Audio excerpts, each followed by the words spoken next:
శ్రీ వైష్ణవి ప్రసాద్ గారు స్వతంత్ర అభ్యర్థిగా మల్కాజ్గిరి ఎంపీ స్థానాన్ని నుంచి పోటీకి బరిలో దిగుతున్నారు.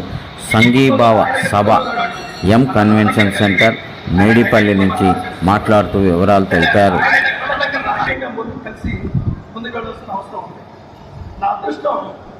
నేను బాబాసాహెబ్ అంబేద్కర్ గారు పుట్టిన మౌ MHOW మౌ అనే ఊరు మధ్యప్రదేశ్లో ఇండోర్ దగ్గర ఆ ఊరికి వెళ్ళడం జరిగింది. ఇలాంటి అదృష్టం కోసం ఇక్కడ ఉన్న వాళ్ళలో నాకే కలుగుతుంది. మౌ అంటే military head quarters of war. అక్కడ మన మిలిటరీ హెడ్ క్వార్టర్స్ కూడా ఉంది. ఆ ప్లేస్కి నేను 20 ఏళ్ళ క్రితమే వెళ్ళి ఆయన స్మృతివనం దర్శించుకుని వచ్చిన సందర్భం అనమాట. అదొకటి. ఆయన జయంతి రోజు మనందరూ కలిసి ఇలాగా చక్కటి సాంఘీభావ సదస్సు ఏర్పాటు చేసుకుని చాలా ఆనందంగా ఇలాంటి సాంఘీభావ సదస్సు కుల మతాలకు అతీతంగా అందరం కలిసి ఇంకా చాలా జరుపుకోవాలి. అప్పుడే ఆయన కళల కన్నా రాజ్యాధికారం ఏర్పడుతుంది. నేను ఈ మల్కాజ్గిరి పార్లమెంట్కి స్వతంత్ర అభ్యర్థిగా పోటీ చేయడానికి ముఖ్యమైన కారణం అధికార దాహం కాదు, ఇంకోటి కాదు. ముఖ్యమైన కారణం సామాన్యమైన వ్యక్తి కూడా ధైర్యంగా ముందుకు వచ్చి పోటీ చేయాలి అని వాళ్ళకి ఒక మోటివేషన్ కలగడం కోసమే ఈ ప్రయత్నం. దీంట్లో మన విజయం సాధిస్తే రేపు వచ్చే కార్పొరేషన్ ఎలక్షన్స్లో సామాన్యమైన వ్యక్తులు కూడా ముందుకు వచ్చి ఇలాంటి ఎలక్షన్స్లో పార్టిసిపేట్ చేయగలుగుతారని నా ఆశయం. బాబాసాహెబ్ అంబేద్కర్ గారు కూడా కళల కన్నా కోరిక, మెయిన్ కోరిక ఇదే. సామాన్యమైన వ్యక్తులు ఇలాంటి ఎలక్షన్స్లో పార్టిసిపేట్ చేసి గెలవలసిన అవసరం ఉంది అని ఆయన కళల కన్నది. ఆ కళను నెరవేర్చవలసిన ఆవశ్యకత హిందూ పౌరులుగా మనకి ఆ బాధ్యత ప్రతి ఒక్కరికి ఉంది. ఇంకొక ముఖ్యమైన విషయం ఏంటంటే ఈరోజు దౌర్జన్యకరమైన రాజకీయాలు అలాగే ఏ రోజు ఏ పార్టీలో ఉంటారో తెలియని రాజకీయాలు చేస్తున్నారు. ఒక సామాన్యమైన వ్యక్తి మీకు అందుబాటులో ఉన్న వ్యక్తిని ఎన్నుకుంటే రేపొద్దున ధైర్యంగా మీకు ఎటువంటి అవసరం ఉన్నా అందుబాటులో ఉండే వ్యక్తి కావాలి, కానీ అందుబాటులో లేని వ్యక్తి మీకు కావాలా? ఇక్కడ దూరంగా వెళ్ళిపోయి ఎలక్షన్స్ అయిపోయిన తర్వాత మనకి కలిసే వ్యక్తులు కావాలా? మీరు ఆలోచించండి.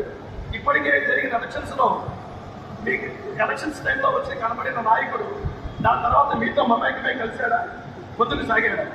ఇవన్నీ ఆలోచించి సామాన్యమైన వ్యక్తుల్ని మనతో మమేకమై ముందడిగేసే వ్యక్తుల్ని ప్రోత్సహించి ఎన్నుకోవాల్సిన బాధ్యత మన ప్రతి ఒక్కరికి ఉందని ఈ సందర్భంగా తెలియజేస్తున్నాను.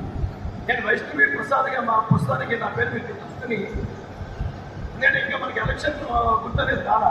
రేపు 19వ తారీఖు నామినేషన్ వేస్తున్నాం. 26వ తారీఖు స్క్రూటినీ వేసిన తర్వాత, స్క్రూటినీ జరిగిన తర్వాత మన గుర్తు ఎలా ఉంటుంది అంటే ఒక స్వతంత్ర అభ్యర్థి వాళ్ళ గుర్తుని తీసుకోవడానికి 15 రోజులు మీకు తీసుకుంటుంది. కాబట్టి వైష్ణవి ప్రసాద్ అనే పేరు మీకు గుర్తుపెట్టుకోండి. దాని తర్వాత మీకు సింబల్ మన నామకరణ తెలియపరచడం జరుగుతుంది. స్క్రూటినీ అయిపోయిన 26వ తారీఖు. కాబట్టి ఆ సింబల్ కూడా మీ మనసులో పెట్టుకుని నన్ను మీ యొక్క ఇంటి వ్యక్తిగా ఆశీర్వదించవలసిందిగా కోరుతున్నాను. ఇంతమంది ఈ నాయకులు, అన్ని కులాల సంఘాల నాయకులు నేనెవరో వారికి వచ్చాను, కానీ నాకు మద్దతుగా రావటం చాలా ఆనందకరం అనిపించింది. కాబట్టి రేపు పొద్దున గెలిచి పార్లమెంట్లో అడుగుపెట్టిన తర్వాత ఈ మేడిపల్లిలో ఫస్ట్ సాంఘీభావ సదస్సు ఏర్పాటు చేయడం చాలా ఆనందకరం. అలాగే ఈరోజు బిఆర్ అంబేద్కర్ గారి జయంతి రోజు కావడం కూడా చాలా ఆనందకరం. ఈ రోజే మర్చిపోలేను. ఈ మేడిపల్లిలో ఇంతమంది కుల పెద్దల్ని మర్చిపోలేను. మీ అందరికీ అందుబాటులో ఉంటాను. రేపు పొద్దున మీ అవసరాలు ఏదైనా కూడా నేను తీర్చడానికి సిద్ధంగా ఉంటానని హామీ ఇస్తున్నాను. Thank you.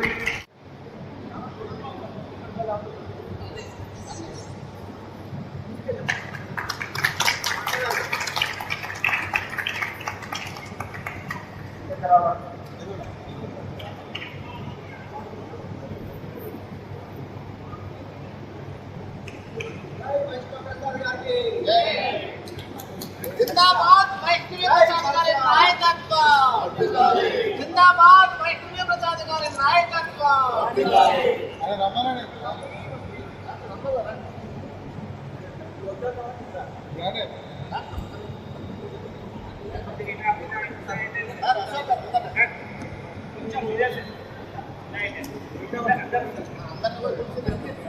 जय वैष्णव प्रसाद गारी.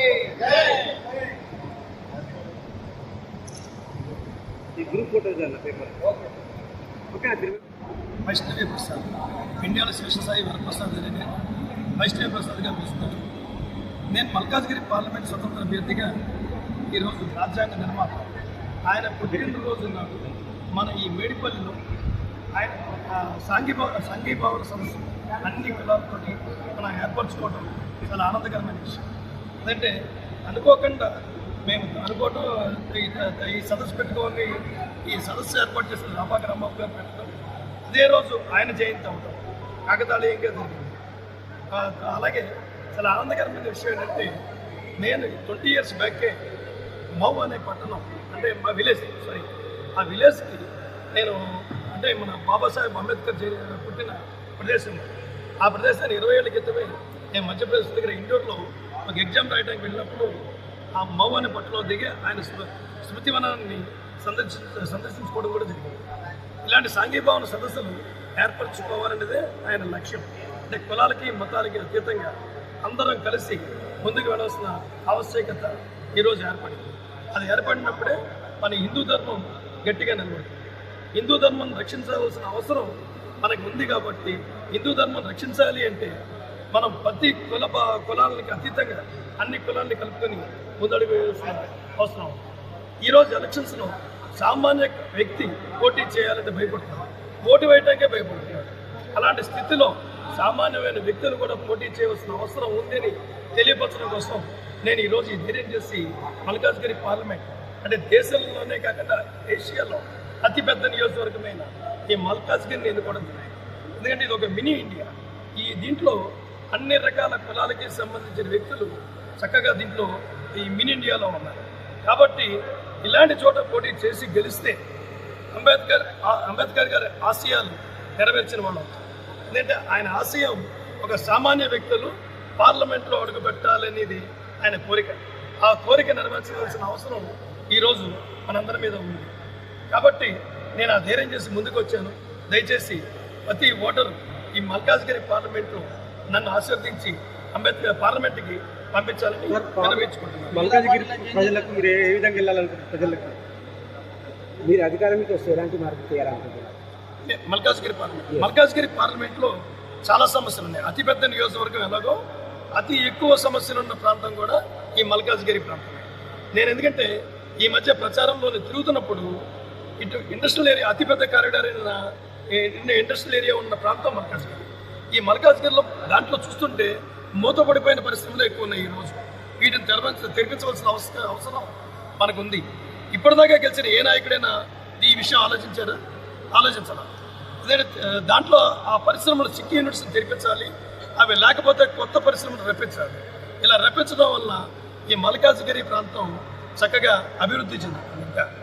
దాంట్లో అలాగే నా కోరిక ఏంటంటే ఈ మల్కాజ్గిరి ఇండస్ట్రియల్ ఏరియాలో అన్ని మూతపడిన ప్రతి పరిశ్రమలు తెరిపించి లేదా కొత్త పరిశ్రమ రప్పించి ఇక్కడున్న యువత మహిళలకి ఈ 7 నియోజకవర్గంలో ఉన్న యువత మహిళలకి వాళ్ళకి కావాల్సిన స్కిల్ డెవలప్మెంట్ కోర్సు సెంటర్స్ పెట్టి వాళ్ళకి ఆ ట్రైనింగ్ నేను ఇచ్చి దీంట్లో 50% వాళ్ళకి ఉపాధికి 50% రిజర్వేషన్ అనేది కల్పించాలన్నది నా ప్రధానమైన డిమాండ్.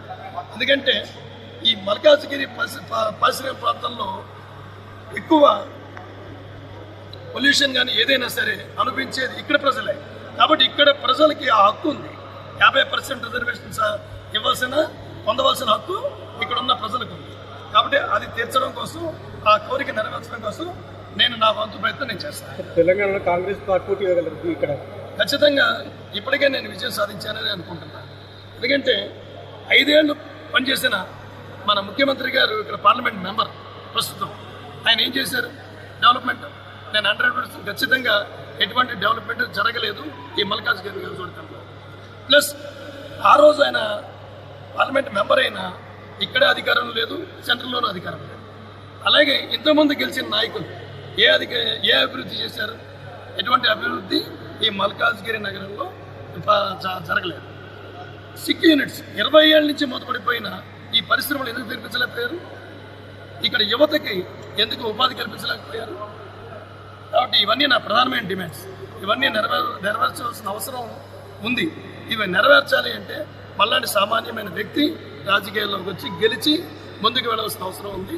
ఆ విధంగా నేను ముందుకు వెళ్ళి ఇవన్నీ కూడా నెరవేరుస్తానని బాబాసాహెబ్ అంబేద్కర్ సాక్షిగా ప్రమాణం చేసి చెప్తున్నాను.